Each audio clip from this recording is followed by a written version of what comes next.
Bien, vamos a darle prioridad a esto, que creo que es un mensaje que para mí es un poquito susceptible, es un poco emocional, es un poco es sensitivo, y me gustaría que lo tomáramos con toda la responsabilidad, pero también con todo el corazón que le queramos poner el día de hoy, ya que el tema que quiero compartirles en esta mañana a ustedes es vidas rotas, restauradas. ¿Cómo dije? Isaías capítulo 58, versículo 12. Isaías 58, versículo 12. La escritura dice de la siguiente forma: tu pueblo reconstruirá las ruinas antiguas y levantará los cimientos de antaño.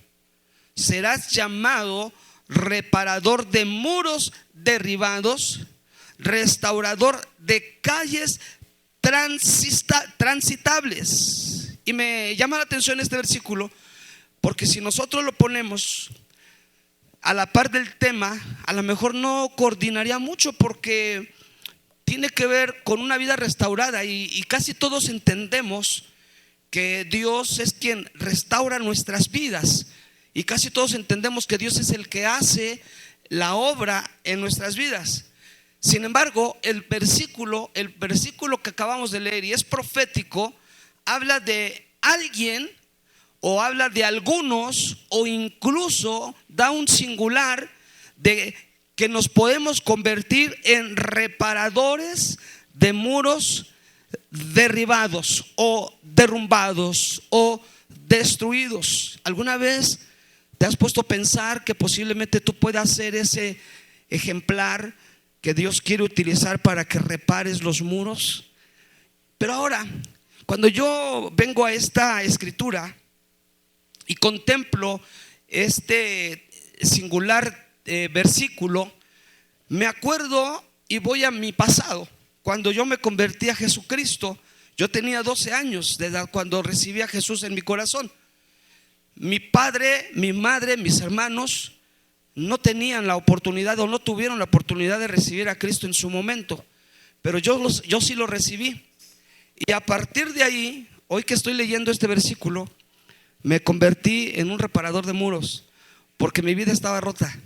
La vida de mi padre estaba rota, la vida de mi madre estaba rota, la vida de mis hermanos estaban rotas, y vivíamos en una desesperación, y vivíamos en una situación muy difícil y muy complicada. Pero a partir de ahí, sin haberlo entendido hasta hoy, después de muchos años, contemplar que Dios utilizó mi vida para reparar los muros de mi generación, reparar los muros de mi familia. Así que es posible que Dios, a la manera de la analogía que muchos conocemos del kintsugi, que se refiere al arte japonés en el cual se reparan las cerámicas, y estas cerámicas que son hasta cierto punto, en muchos pedacitos se empiezan a pegar, o se empiezan a rellenar esas grietas, se empiezan a rellenar precisamente con oro. Esta analogía se usa frecuentemente para ilustrar lo que Dios hace con las vidas de nosotros. Por muchos años nosotros habíamos creído y habíamos entendido que Dios nos hace nuevos, y que el pasado se olvida, y que el pasado ya no puede venir a recordarnos muchas cosas. Y que aunque es muy cierto esto, también es muy cierto que hay un pasado de nosotros que rompió en algún punto parte de nuestra vida, parte de nuestras emociones, parte de nuestro cuerpo, parte de nuestros sentidos.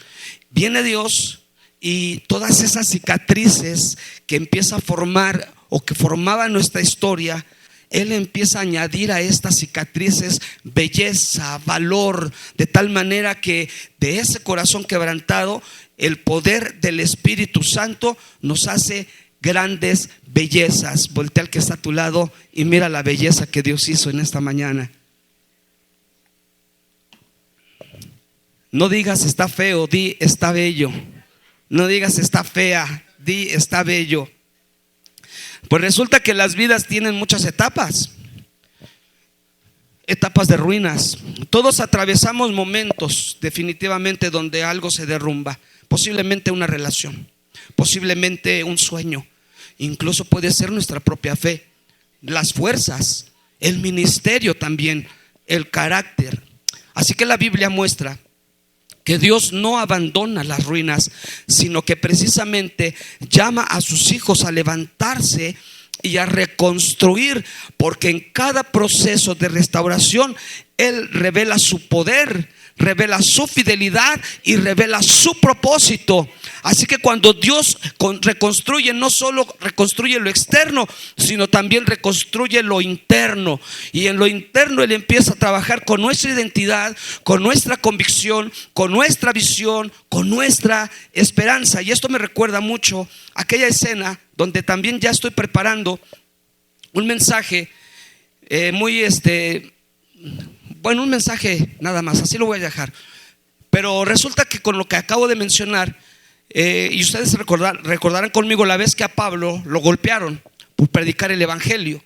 ¿Y qué es lo que sucedió? Las personas que lo golpearon lo dieron por muerto, porque finalmente, pues yo me imagino, quiero pensar, quedó inconsciente, sin movilidad, y lo dieron por muerto. ¿Y qué hicieron con él? Lo llevaron fuera de la ciudad y ahí lo abandonaron. Bien, los que han leído esta historia pues me están siguiendo. Pero resulta entonces que el apóstol Pablo, cuando vuelve su conciencia, se levanta, dice la Biblia, se levanta y se sacude el polvo. ¿Y qué hace? Huye y se va y dice: ay, aquí matan, aquí pegan, aquí está la cosa dura, aquí son muy idólatras. ¿Qué hizo? Volvió nuevamente al lugar. Es decir, pero a mí lo significativo de esto es que él se levantó solo. Dígale a su lado: él se levantó solo. No esperes que alguien venga a ayudarte cuando te sientas arruinado o caído. No esperes que alguien tenga lástima o misericordia de ti cuando te sientas arruinado o te sientas caído. Porque tú eres capaz, según la palabra, a la imagen de Dios te hizo, y eres capaz de levantarte, y eres capaz de hacer que las cosas funcionen si permites el control de Dios en tu vida. Porque Dios no huye de lo arruinado, sino es especialista en reparar lo que está arruinado. Ahora, yo quisiera compartirte que en esta dirección de ideas que estoy hablando sobre el tema en cuanto a vidas rotas, reconstruidas o restauradas, hay tres direcciones en las que Dios se especializa, o en la manera, mejor dicho, en la que cada uno de nosotros somos, como lo quieras llamar, reconstruidos, construidos, redencionados, o lo que sea, como lo quieras mencionar. Hay tres direcciones muy interesantes. La primera: Dios dirige mi restauración. Cuando es Dios quien toma el control, entonces nada queda igual. La verdadera restauración no nace del esfuerzo humano, sino que nace de la dirección divina. Eso significa que cuando nosotros entramos o permitimos que la mano de Dios sea quien restaure nuestras vidas, que Él sea quien dirija nuestras vidas, que es una de las primeras direcciones para reconstruir nuestras vidas, entonces entra la mano divina de Dios. Así que la restauración espiritual no es un producto de la fuerza propia, sino debe ser y es un producto de la mano poderosa de Dios, que empieza a guiar el proceso de restauración. Lo humano puede remendar, pero lo que es divino puede transformar. Nosotros podemos reparar algo humanamente sin tener que la inteligencia, la capacidad, no sé, el conocimiento para algo. Y no sé, yo recuerdo que en alguna ocasión un radiotécnico que conocí, muy cercano a la familia, pues no tenía la banda de una de las grabadoras o de los aparatos que estaba arreglando, y pues muy sencillo, agarró una liga y se la puso como banda. Es decir, que cuando entra el humano, ¿verdad?, a reparar cualquier cosa, solamente se llama remendar. Y cuando nosotros caminamos bajo el estándar de remendado, ¿sabe qué? Esa remendadura tiende a ¿qué? A romperse, a volver a fallar. Por eso muchas personas no han podido entender que la transformación es lo más importante antes que el remendar nuestras vidas. Y es el trabajo que nosotros debemos permitir dejar hacer al Señor. La restauración comienza cuando la mano de Dios toma nuestra humanidad. ¿Por qué? Porque Dios dirige el proceso. ¿Por qué? Porque Dios da la palabra profética. ¿Por qué? Porque Dios sopla su espíritu. Así que el principio de esto, la verdadera restauración, inicia cuando Dios toma el control de nuestras vidas. No antes, no después, no diferente. La verdadera restauración es cuando entonces Dios entra en acción. La verdadera restauración es cuando Dios dirige el proceso. Porque ¿saben? El proceso es complicado. El proceso es difícil. En muchos de los casos no nos gusta la manera, la forma en la que Dios empieza a trabajar. Y para ello voy a hablar de la segunda dirección. Solamente hablaré de 3 en esta mañana. Y en la segunda dirección, en cuanto al proceso de restauración, Dios restaura de forma progresiva. Como Dios no reconstruye, no va reconstruyendo paso a paso, sino que Dios va reconstruyendo nuestras vidas de forma progresiva. El libro de Proverbios, capítulo 4, en el verso 18 dice: la senda de los justos se asemeja a los primeros albores de la aurora. Su esplendor va en aumento hasta que el día alcanza su plenitud. Así que esto es interesante porque el proceso de la regeneración, de la restauración de nuestras vidas, es un proceso progresivo, no es un proceso inmediato. No todo se arregla en un día, pero todo comienza en un día. Todo comienza en el paso, todo comienza en la decisión.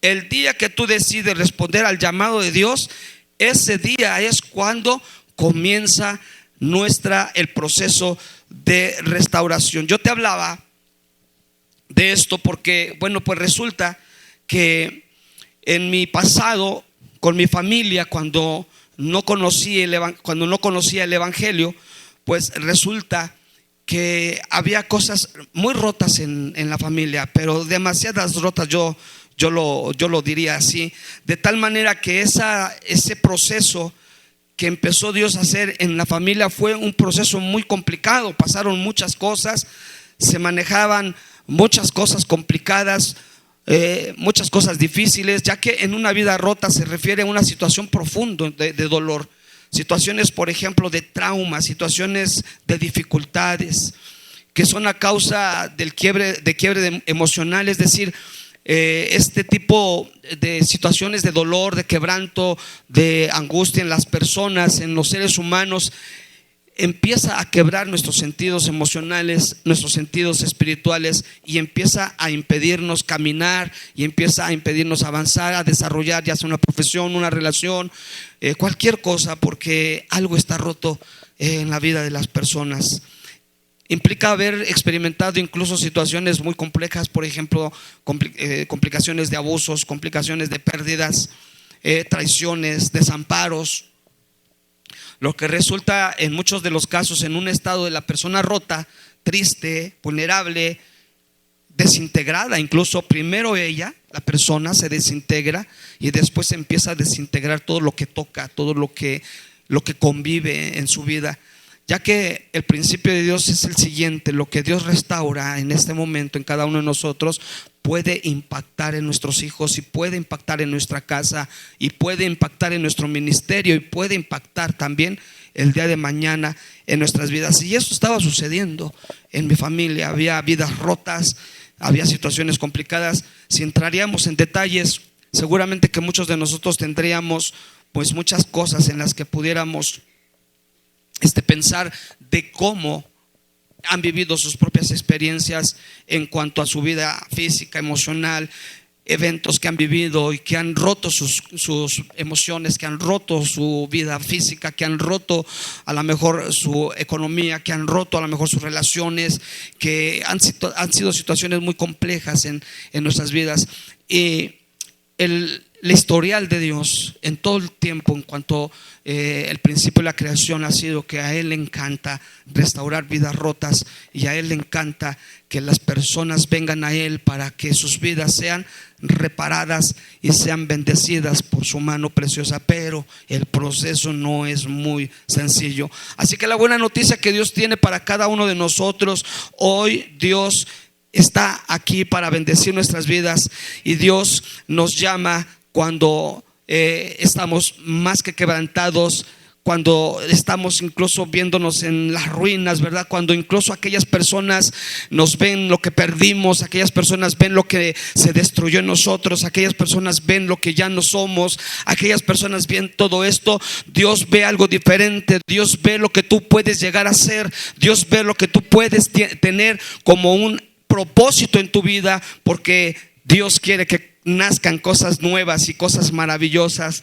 en tu vida. Así que esta restauración, en cuanto a la manera en la que Dios actúa, pues definitivamente cuando Él toma control, repito, a muchos de nosotros creíamos que Dios nos cambia de un día para otro. Incluso los versículos como 2 Corintios 5:17, que dice de modo que si alguno está en Cristo, nueva criatura es. Creemos que es una forma inmediata, sin embargo no es así. La restauración dirigida por Dios es aquella en donde primero Él toma el tiempo. No es en el tiempo nuestro, no es en el tiempo cronos, que es el tiempo hombre, sino es en el tiempo kairos, en el tiempo de Dios. Pero también la forma en la que lo hace, pero también el ritmo en lo que lo hace, y la profundidad del cambio queda plasmado. A mí me gustaría que pusiéramos Romanos 9:16 para que entendiéramos un poquito más acerca de esta forma en la que Dios maneja su restauración. La mano de Dios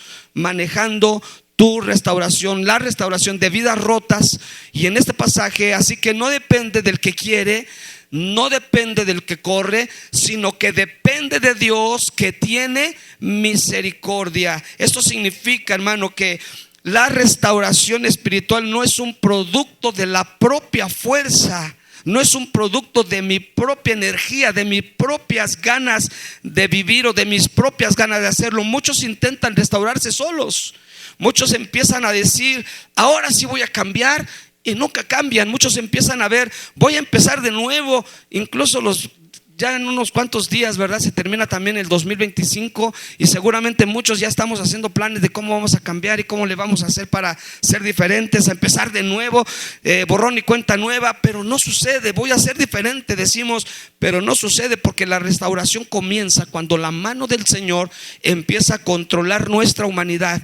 Él empieza a dirigir el proceso. No es como nosotros queremos ir, no es hacia donde nosotros queremos ir. El apóstol Pedro, cuando Dios trató con su vida y quiso lavarle sus pies, el apóstol Pedro quiso hacer su propio proceso, y el Señor le dijo: no es con el proceso en el que tú dices, sino es como yo digo. Y si no te dejas lavar los pies, entonces no tendrás parte ni suerte conmigo en el reino del Señor. Entonces Él nuevamente implanta su proceso y dice: Señor, entonces no solamente lávame los pies, sino también lávame todo mi cuerpo. Y nuevamente el Señor dice: no es con tu proceso, sino es como mi proceso quiere hacerlo. Y entonces dice: solamente necesitas lavar tus pies, porque ese es el proceso en el que yo quiero manejarte. Dios da la palabra profética.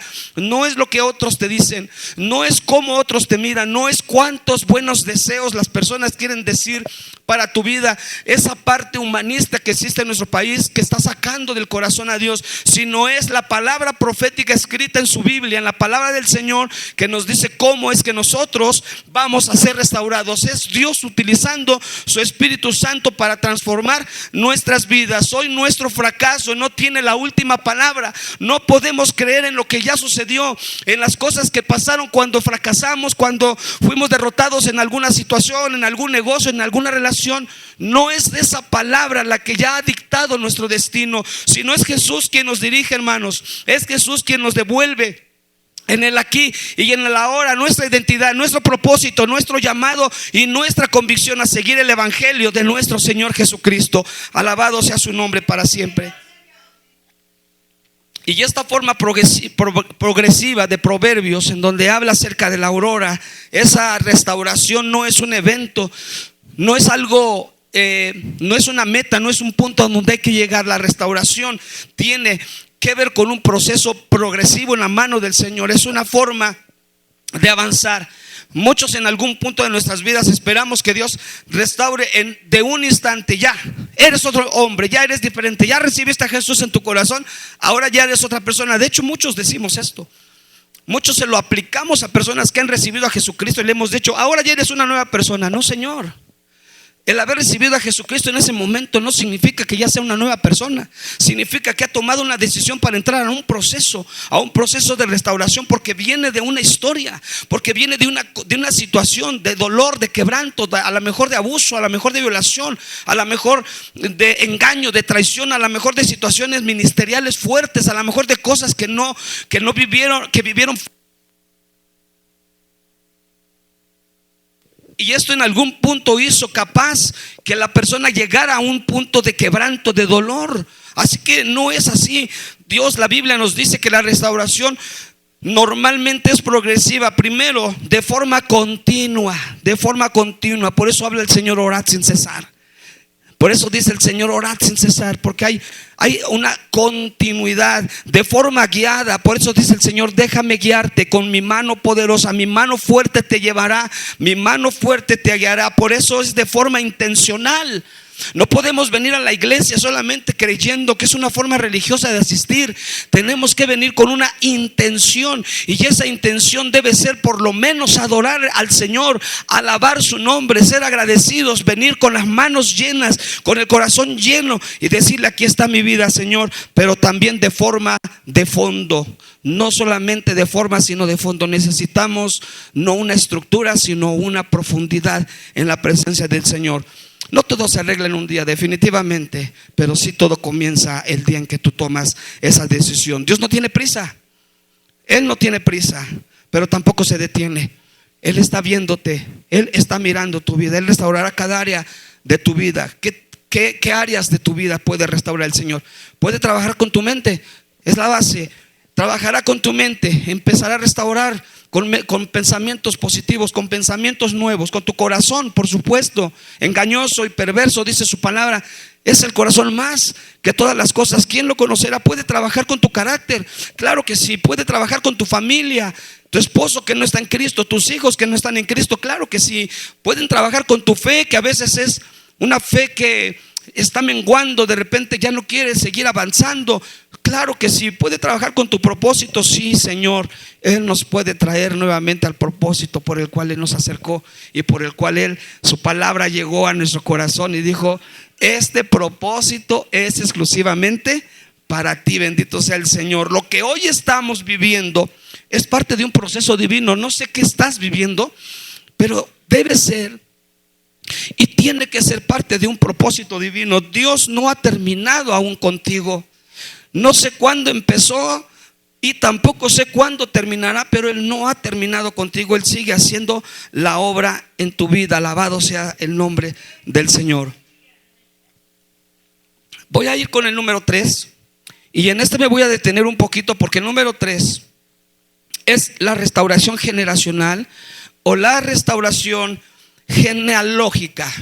Cualquiera de las dos cosas que le quieras manejar. Es que si lo dejo solamente con generacional, nos podemos ir con el entendido de las nuevas generaciones, como ahora la generación Z que se manifestó en la Ciudad de México. No, me refiero a las genealogías, nuestras genealogías. Cuando una vida se estanca, entonces una generación se estanca. Éxodo capítulo 20, versículos 5 al 6. Sí me gustaría que le echáramos un vistazo, porque para poder avanzar en este punto, restauración generacional. Miren lo que hemos hablado en el primer punto: Dios controla nuestra restauración personal. Número 2, esa restauración va siendo de forma progresiva. Y ahora, número 3, una restauración generacional. No te inclinarás a ellas, le dijo el Señor, a las cabezas. No las vas a honrar, porque yo soy Jehová tu Dios. Soy fuerte, celoso, que visito la maldad de quienes, de los padres sobre quienes, sobre los hijos hasta cuándo, la tercera y cuarta generación de los que me aborrecen. y hago misericordia a millares, a los que me aman y guardan mis mandamientos.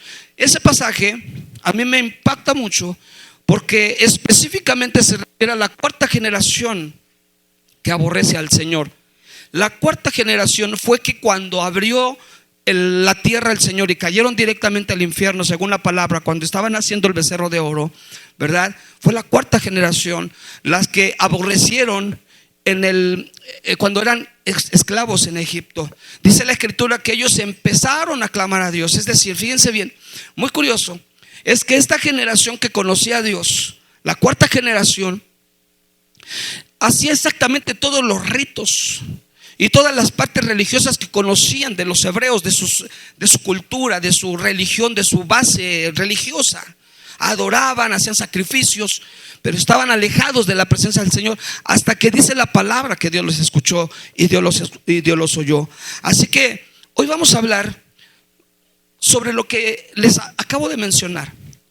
Si yo hiciera un ejemplo hoy y yo me parara de este lado y luego le pidiera a mi esposa, ven por favor, y ella estuviera a mi lado, y después le hablara a mi primogénito que se parara de este lado, y luego a mi segundo génito, o sea, a mi segundo hijo, y que se parara ahí, y después le hablara a cada una de sus esposas, y después les hablara a cada uno de sus hijos, ustedes encontrarán aquí una generación de hijos de Dios, ¿sí? Y si yo le hablara a mi padre, y le hablara a mi madre, y le hablara a mis hermanos, encontrarían todas una generación de hombres y de hijos del Señor, que fue el resultado de un niño de 12 años de edad que recibió a Jesucristo como su Señor y Salvador, y que fue el medio de restaurador de muros en la familia, donde Dios alcanzó a mi padre de la violencia, del alcohol, del vicio, donde Dios alcanzó a mi madre del alcohol, del vicio, donde Dios alcanzó a mis hermanos. Algunos de ellos están sirviendo, otros se casaron con pastores o pastoras y están sirviendo al Señor. Hoy mis hijos están en el camino del Señor, sus esposas están en el camino del Señor, sus hijos están en el camino del Señor. Estamos hablando de toda una generación que fue causa de un niño que a los 12 años recibió a Jesucristo como su Señor y Salvador, y que si ese niño no hubiese recibido a Cristo, posiblemente en este punto de su vida no estaríamos en el evangelio del Señor. Por eso digo, en la restauración generacional, cuando una vida se estanca, una generación se estanca, porque resulta que hay muchas personas que aman a Dios, pero no se han afirmado en su vida. Avanzan, retroceden, empiezan, dejan, sirven por temporadas y luego se apagan. Lo que no saben es que cuando esa inestabilidad existe, no solo afecta su propia vida, sino que todo lo que viene detrás se empieza a afectar a los hijos, a la familia y a las generaciones nuevas que los observan, tanto como aquellas generaciones que podrían ser los nietos, los bisnietos, o también aquellas generaciones de la gente que nos empieza a ver y nos empieza a observar y empieza a darse cuenta de la vida que llevamos en cuanto a este concepto de búsqueda del Señor. En la Biblia, Dios nunca ha mirado a una persona de forma aislada, de forma independiente. La Biblia siempre nos indica que Dios piensa en generaciones. Aquí lo acabamos de leer en Éxodo. Si yo te citara Deuteronomio, en otro pasaje bíblico les dice el Señor: y se las escribirás y se las hablarás y se las dirás estando en el camino, cuando te levantes, cuando te acuestes, cuando te sientes. Le repetirás las cosas que has visto y que has sabido del evangelio del Señor a tus generaciones. Hoy la costumbre de la mayoría de las familias para sentarse a comer es prender el televisor. Pero las costumbres de la primera iglesia, de las primeras familias, cuando se sentaban a la mesa, era hablar de Dios. Era hablar, era orar, era enseñarle a sus hijos por qué estaba la comida en esa mesa, cuál era la razón por la que esa comida estaba llegando, cómo agradecer a Dios por la comida, cómo hablarles de los milagros y de las maravillas. Dice: las escribirás, pero se las hablarás y se las dirás andando en el camino, cuando te levantes, cuando te acuestes, siempre se las repetirás a tus hijos, porque Dios bendice a las generaciones. Dios bendice a tus generaciones. Voltea a ver a tus hijos, voltea a ver a tu familia y entiende lo que está viviendo tu familia, y entiende lo que está viviendo tu historia, y entiende lo que está viviendo tu generación. Por eso cuando Dios llama a alguien que no se ha afirmado, no le habla solo a él, sino le habla a toda su casa. Por ejemplo, en Génesis 22:17 dice: la misericordia de Dios, dice, bendeciré a tu descendencia. En Éxodo 34:7 dice: la misericordia de Dios alcanza a los hijos de los hijos. Y en Isaías 58:12 dice: y serán restauradas las ruinas antiguas. Así que Dios quiere romper los ciclos de inestabilidad, espiritualidad, para levantar una nueva generación. Primero, que sea una generación firme, con todo y en todo, en el nombre del Señor. Pero también una generación sana. ¿En qué sentido? Emocionalmente, espiritualmente, físicamente, pero también una generación estable para la honra y la gloria de nuestro Señor Jesucristo. Dios está diciendo: no solo voy a levantarte a ti, también voy a levantar lo que Dios de alguna manera construyó, y lo que el diablo ha destruido, yo voy a levantarlo. Voy a levantar a tu familia. Isaías 58:12, levantadores de muros caídos. Es a lo que Dios nos ha llamado a todos nosotros. ¿Sabían ustedes que la fe viaja por las generaciones? La fe viaja, la fe es una herencia en las generaciones. Por ejemplo, tenemos en el caso de Timoteo, desde el capítulo 1, en el versículo 5, por ejemplo, habla acerca de la fe de la abuelita de Timoteo, Loidea, luego de la mamá de Timoteo, Eunice, y luego con el propio Timoteo había esa fe. Y el mismo apóstol Pablo le decía: la fe de tu mamá, la fe de tu abuela se transfiere, se transmite. Hoy quiero que voltees a ver a tu generación. Ama a tu generación como tú amas a Dios. ¿Se apasiona tu generación como tú te apasionas con Dios? ¿O simplemente dices: ay,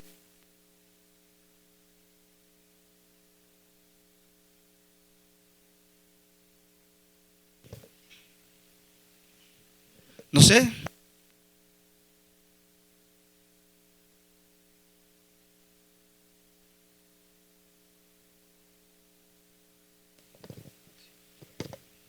Ok, bueno, fallas técnicas. Para que hagan una pausa, para que digan: tómense un traguito, pastor. Pero un traguito de tecito, no crean que. La fe viaja entonces a las generaciones. ¿Y cómo se apasionan los demás? Tú ahora, la pregunta es: ¿cuánto te preocupas para que tu generación se apasione por Dios? Si tú te consideras una persona apasionada por Dios, ¿los que están atrás de ti lo son? ¿Qué estás haciendo para que los de atrás también te sigan? ¿Cómo les estás mostrando el camino? ¿Cómo les estás diciendo que tu pasión es Dios? ¿Cómo los estás guiando hacia tu pasión con Dios? ¿Crees que es correcto que nada más seas tú el que camines en esa línea de bendición? Si Dios siempre desde el pasado, Dios siempre desde las épocas de la historia, hemos visto generaciones de gente que ha buscado a Dios y que se ha transferido la fe, y que en algún punto de la vida de estas generaciones que se ha quebrado, se ha levantado, el poder del evangelio los ha vuelto a levantar, y el poder y la mano poderosa del Señor ha vuelto a sanar. El principio: donde hay una fe firme, hay una generación estable. Ahora bien, ¿qué significa una restauración generacional? ¿Cómo es que Dios empieza a trabajar en ese proceso donde hay podredumbre, donde hay división, donde hay enfermedad, donde hay dolor? Porque resulta muy común que los seres humanos nos desanimemos muy rápido en cuanto a una restauración. De hecho, para el ser humano, para el cerebro, es muy fácil acomodarse en lo básico, Es muy fácil acomodarse en lo sencillo. Es muy básico, es muy fácil para el cerebro acomodarse en una forma lineal. Él no tiene una forma progresiva de actuar. Simplemente va, ¿verdad?, en línea. Primero lo que hace Dios es que empieza a sanar tu historia. La historia la empieza a sanar, y traje una analogía muy interesante sobre la japonesa, en la que ellos reparan la cerámica y empiezan a ponerle en todas las grietas hilos de oro y empiezan a pulirlo de tal forma que cuando terminan la pieza, bueno, yo traje muchas imágenes pero no las he visto aquí, pero ustedes pueden tener la oportunidad de ir a esas imágenes y verán que la cerámica se ve muy diferente cuando está terminada. Y aparentemente diría uno, ay, es que se rompió. Sí se rompió, pero fue reparada. Y cuando Dios repara tu vida, dile al que está a tu lado, Dios quiere reparar tu vida con hilos de oro. Imagínate esa bonita oportunidad, ¿no? Por ahí tenemos una cerámica que creo que está más adelante la cerámica. Ya casi terminamos el mensaje.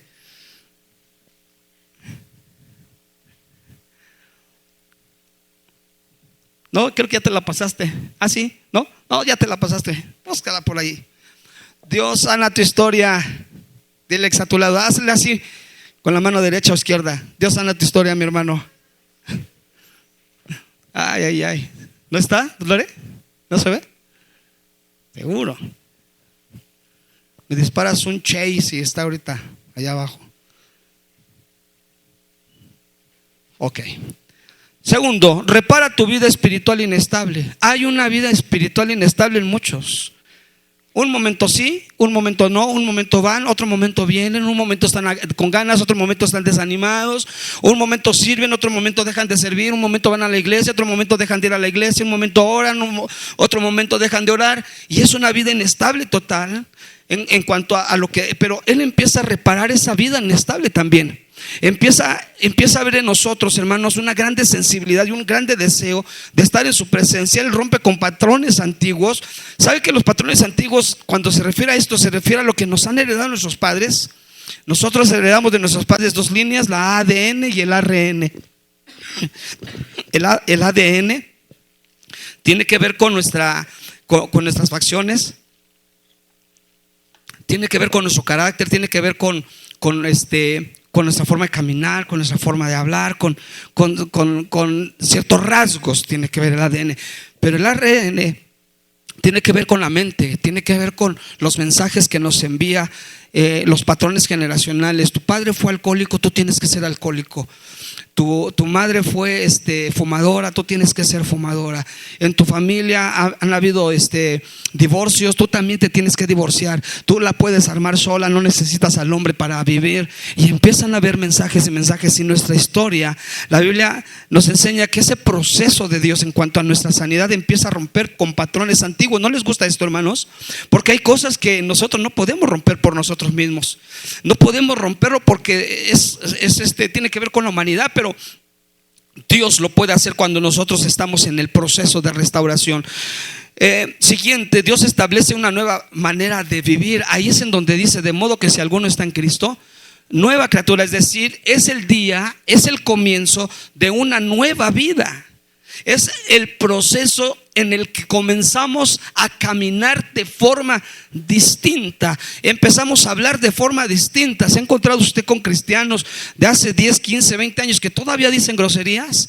No ha habido un proceso de cambio en su vida. Personas que van a la iglesia y que todavía tienen una doble vida. No ha habido un proceso de restauración en su vida. Su vida está rota, sigue rota, está rota en él, está rota en la esposa, está rota en los hijos y está rota en toda la generación, porque no han permitido el proceso de la restauración de sus propias vidas. Pero también el Señor transfiere bendición espiritual a los que vienen detrás de ti. Es decir, que cuando tú eres ese apasionado por Dios, cuando tú eres ese fiel hijo de Dios, cuando tú eres ese hombre que se está dejando guiar por la mano poderosa del Señor, los que vienen detrás de ti empiezan a imitarte. Los que vienen tras de ti empiezan a ver tu vida y empiezan a caminar como tú estás caminando, empiezan a observar lo que tú estás haciendo, se empiezan a preguntar cómo es que le hace, cómo es que él vive de esa forma, cómo es que puede hacerlo.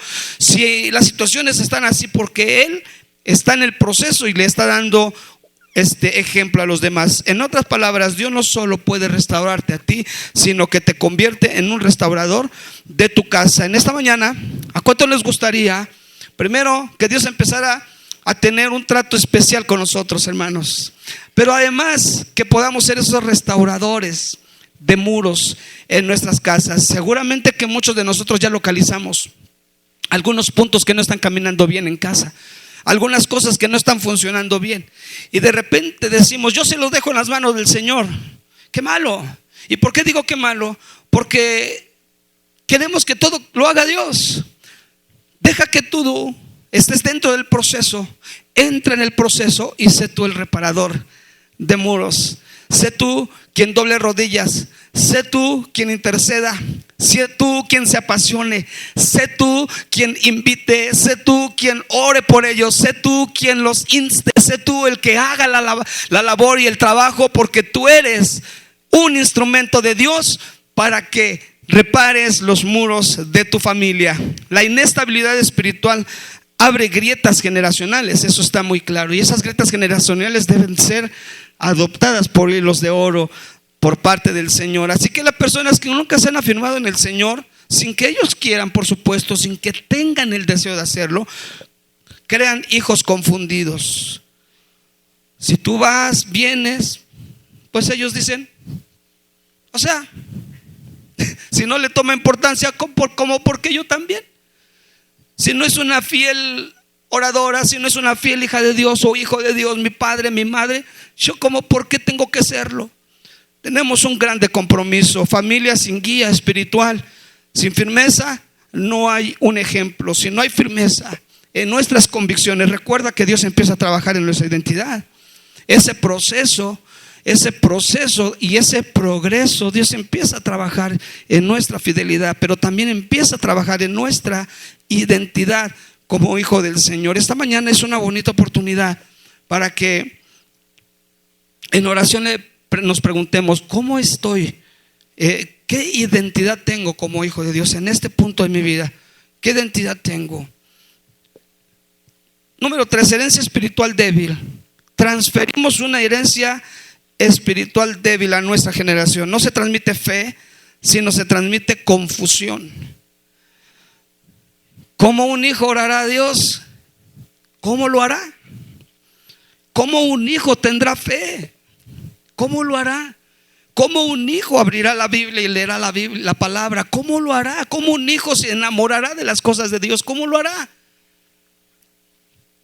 Yo recuerdo que hace muchos años, muchos años, porque de verdad ya son muchos, ya no quiero decirlo, pero es la verdad. Este año ya el Señor me da la oportunidad, si es que todo sale bien, y llegamos al 21 de diciembre, 57 años de edad. Y desde los 12 les sirvo. Y de verdad, por eso digo, hace muchos años, todavía estábamos, bueno, luego les cuento, para que no se haga larga la historia. Pero estábamos preparando un evento en un salón para un congreso. Y un joven de la iglesia, adolescente: pastor, ¿en qué le ayudo? Yo aquí estoy listo, pastor, dígame. Pues vente, pues no tenemos manos, vente, ayúdame, vamos a jalar sillas. Y ya saben lo que hacemos todos los que conocemos este ministerio. Y entonces, 2 días después, el padre se me acerca y me dice: pastor, ¿por qué abusa de mi hijo? ¿Cómo? ¿Por qué? Sí, mírenlo, cómo lo tiene, va y viene, ya se deshace. Le digo: oye, pero pues no me está ayudando, es parte de lo que estamos haciendo. No, dice: eso es un abuso delante del hijo. ¿Qué herencia le estamos dejando? ¿Cómo hacemos que nuestros hijos se apasionen? ¿Cómo hacemos que nuestros hijos conozcan? ¿Cómo? Dígale, voltee algo, dígale, ¿cómo le hacemos? Ciclos repetitivos. Lo que tú no cortas, tus hijos lo van a enfrentar o lo van a hacer multiplicado. Si tú no oras, tus hijos multiplicado por 2 no van a orar. Si tú no te apasionas, tus hijos multiplicado por dos, ¿sabes? A veces tus hijos solo te siguen por conveniencia, porque estés bien, porque no te enojes, porque me dispares algo, porque las cosas las lleven bien en la casa, pero no ven tu pasión. No ven cómo realmente tú te descoses en el Señor. No ves cómo realmente tú haces que las cosas se puedan lograr. Yo recuerdo que batallé mucho con mis hijos. Yo soy pastor, ellos nacieron en mi ministerio. Pero yo recuerdo que por los primeros años de sus vidas, pues eran jalones de orejas, eran tú vas, eran tú oras, era tú cantas, era tú buscas, era tú vas a la iglesia. Y yo incluso le decía a la iglesia, no, ustedes llévenlo, oblíguenlo, que busquen por muchos años. Y muchas personas me criticaron y me dijeron, no, eso está mal, que ellos tomen decisiones, que ellos, y más ahorita ya, en este tiempo, ¿no? Donde ya todos tienen derecho para todo. Y es mi derecho no ir a la iglesia si no quiero ir, y es mi derecho no cantar, y es mi derecho no levantarme, y es mi derecho no hacer esto, aquello, lo otro. Llegó un tiempo en el que hubo cansancio, no solamente en mí, sino en mi esposa, hubo cansancio.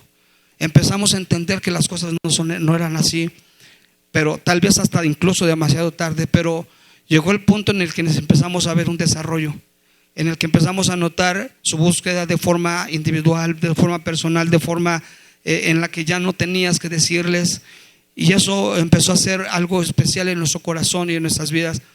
Y es algo que necesitamos transmitir a nuestras generaciones, porque las vidas rotas, hermanos, no solamente se empiezan a reparar desde que tú estás soltero, porque llegas al momento en el que te casas, y eso que traes roto, ¿sí? Eso que unes con tu esposo, que también tiene las propias cosas rotas, una historia de su vida. A veces nos casamos con alguien que no sabemos su historia, su pasado, y nos casamos, y cuando nos casamos con esa persona, juntamos las cosas rotas, juntamos las cosas, las situaciones difíciles, y hacemos un desbarajuste, y nuestros hijos empiezan a crecer y empiezan a heredar, y tenemos un grande compromiso con nuestras generaciones. Y luego no solamente son sus generaciones, sino ahora los que vienen, que son los hijos. Así que rupturas en la protección espiritual, es decir, la autoridad espiritual del hogar pierde su fuerza. Llega el punto en el que ya no hay forma. ¿Cómo le dices ora? Se pierde tanto la autoridad que los mismos hijos te dicen, ¿y por qué me dices que ores si tú no oras? ¿Y por qué me dices que vayas si tú no vas? ¿Y por qué me dices que sirvas si tú no sirves? ¿Por qué me dices que ame a Dios si yo no veo que tú lo ames? Llegan a un punto, y a veces no lo dicen, pero ellos lo están viendo. Así que Dios está llamando hoy a afirmar en nuestra vida. Primero, nosotros. Dios quiere llevar el control de nuestra restauración. Cosas rotas que traigamos, hermanos, Dios quiere sanar y restaurar, que se queden no como en el pasado, sino que se queden reparadas. ¿Sabes por qué es bueno que esas cicatrices se miren? ¿Qué dices o qué haces cuando te ves una cicatriz? Dime, ¿no te acuerdas de aquel momento? Y hasta o te enojas, o te pones contento, te pones feliz, o no sé qué tantas cosas. Pero cuando mi hijo Ismael ve uno de sus deditos, que les invito para que vayan al Vía Café y que se los muestre, ve uno de sus deditos que tiene más gordito la yema. Pregúntenle por qué, ¿verdad? Se los dejo así, de tarea. Pregúntenle por qué. ¿Se acuerda de esa cicatriz? ¿No? ¿Cuántas cicatrices traemos del pasado? ¿De cuántas cosas de alguna manera no se nos permite disfrutar por causa de que nuestras vidas están rotas? ¿Y sabes qué? Andamos caminando ¿cómo? Andamos caminando remendados. Ahora yo te pregunto, ¿Dios quiere que andemos remendados o restaurados? Restaurados. ¿Cómo es un remiendo? ¿Verdad? Mándeme. Se vuelve a romper. Hace un tiempo alguien se me acercó, me dijo, tuve problemas con mis hijas, hubo esta situación, pastor, ayúdeme, pido apoyo. Hablé con él, le dije, hermano, vamos a sentarnos, vamos a platicar con los hijos, vamos a echarle ahí una aconsejadita. ¿Y sabe qué me dijo? Ya pastor, gracias a Dios, ya hablé con ellas. Ya todo se resolvió. ¿Sabes que a veces creemos que con una charla las cosas se resuelven? cuando se requiere de un proceso del hablar, del trabajar, del decir, del permitir que el tiempo, el ritmo, la forma, lo profundo haga sanidad total. Que cuando tú te acuerdes, no tengas que llorar por lo que te pasó, sino tengas que sonreír porque Dios hizo un milagro y porque Dios habló en tu vida en medio de todo ello. Dios no te está llamando para condenarnos, es que tú eres esto, aquello, lo otro, no, sino Él nos está llamando para levantarnos en una nueva historia. No esperes que alguien te levante. El apóstol Pablo se levantó solo. No esperes que el pastor, es que el pastor no ora por mí, no me aconseja, no me ayuda, no me apoya, no ayuna, no me visita. No esperes que la iglesia haga algo por ti. No esperes que el papá, la mamá, el tío, el hijo, el hermano. No, Señor, tú puedes levantarte, pues así dice su palabra. Levántate, erige tu cabeza, porque tu redención está cerca. Él te dice: es tiempo de afirmarte. Él te dice: es tiempo de cortar siglos viejos. Él te dice: es tiempo de empezar firme. Él te dice: es tiempo de levantar lo que se cayó. Lo que tú hagas hoy lo vivirán tus hijos el día de mañana. Póngase de pie, por favor.